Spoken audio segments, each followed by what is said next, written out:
जब से कोरोना की वबा ने पाकिस्तान में अपने पंजे गाड़े हैं, मुल्क में कोरोना के खिलाफ कारकर्दगी पर सियासी मुकाबला जारी है। इस हवाले से हैरान कुन तौर पर पीपल्स पार्टी की सिंध हुकूमत ने वजीर आला मुराद अली शाह की जेर क़यादत ऐसी परफॉर्मेंस दी जिस पर सबकी तरफ से दाद दी गई और ये अपने हक में एक सियासी बयानिया बनाने में कामयाब हुए। ताहम इसके बाद सिंध हुकूमत की जानिब से बारहा इस बारे में इजहार किया गया कि कोरोना वायरस के हवाले से इनकी कोशिशों और काविशों को मुनज़्ज़म तरीके से वफाक की जानिब से सबोताज किया जा रहा है। अब मुल्क के मारूफ सहाफ़ी सुहेल बड़ाइच ने BBC के लिए लिखे गए अपने कॉलम सिंधी चीनी बमुकाबला वफाकी चीनी में इसी मामले पर रोशनी डालते हुए मजीद इंकशाफात किए हैं। इस्लामाबाद की साजिशी राहदारियों में ये सरगोशियां भी सुनने में आ रही हैं कि सिंध में कोरोना के हवाले से बेहतरीन इंतजामात और फिर मीडिया में इसके मुस्बत तासुर को पैदा करने में सिंध को ताकतवर इदारे की मुकम्मल पुष्टपनाही हासिल थी। इस्लामाबाद की सियासी हुकूमत को इस हवाले से मालूमात मिली तो फिर इसका तोड़ करने की कोशिश की गई। इस हवाले से कई साजिशी कहानियां गर्दिश में हैं। पहली कहानी तो यह है कि वफाकी हुकूमत ने फैसला किया कि सिंध ने कोरोना के मामले में जो अच्छा इमेज बनाया है इसका तोड़ किया जाए। सिंध हुकूमत के खिलाफ इल्जामात में असल टारगेट ओमनी ग्रुप या आसिफ अली जरदारी हैं। यह भी कहा जाता है कि आसिफ जरदारी की शदीद बीमारी और मौत की अफवाहें फैलाने का मकसद ये है कि जरदारी इश्तियाल में आकर या रद्द अमल दिखाकर किसी सियासी सरगर्मी में शरीक हों और यूं इनकी गिरफ्तारी का जवाब बन जाए, जबकि दूसरी तरफ आसिफ अली जरदारी भी सियासी दाव पेच के माहिर हैं।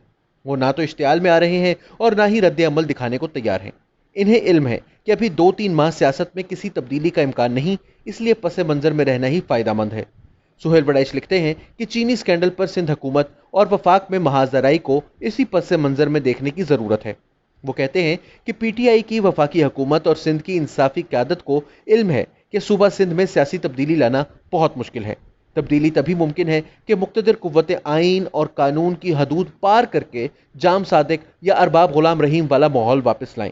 लेकिन मुक़्तदिर ताकतें बिलावल भुट्टो और मुराद अली शाह के साथ ऐसी खफगी नहीं रखती कि सिंध हुकूमत को हटाने के दर पे हो जाएं।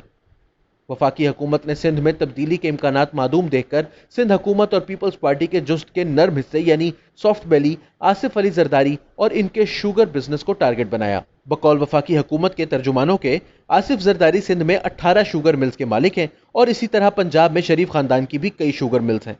सिंध और वफाक की नोक झोंक और लड़ाइयाँ दरअसल इखलाकी बरतरी की जंग है। पिछले इलेक्शन में तहरीक इंसाफ को शहरी सिंध से काफ़ी हिमायत मिली थी और वो कराची में काफ़ी नशस्तें लेने में कामयाब हुई, मगर PTI के अरकान और शहरी सिंध के वोटर्स तक वफाकी हुकूमत की तरफ से कोई रिलीफ नहीं पहुंचा। पीपल्स पार्टी की हुकूमत वफाक से मिलने वाले सिंध के कम मालियाती हिस्से की वजह से सिंध को तरक्की से नहीं नवाज सकी। ताहम मुआशी तंगदस्ती के बावजूद मुराद अली शाह ने सड़कों की तामीर, थर की तरक्की और शोबा सेहत में ऐसे काम कर दिखाए हैं जिससे वफाक पर सियासी दबाव बढ़ गया है। इसीलिए वफाक सिंध हुकूमत पर करप्शन और नाअहली के इल्ज़ाम लगाकर अपने बयानिए को सच्चा साबित करना चाहता है। सुहेल बड़ाइच जैसे बाखबर सहाफ़ी की जानिब से ये इंकशाफात काबिल फरामोश नहीं।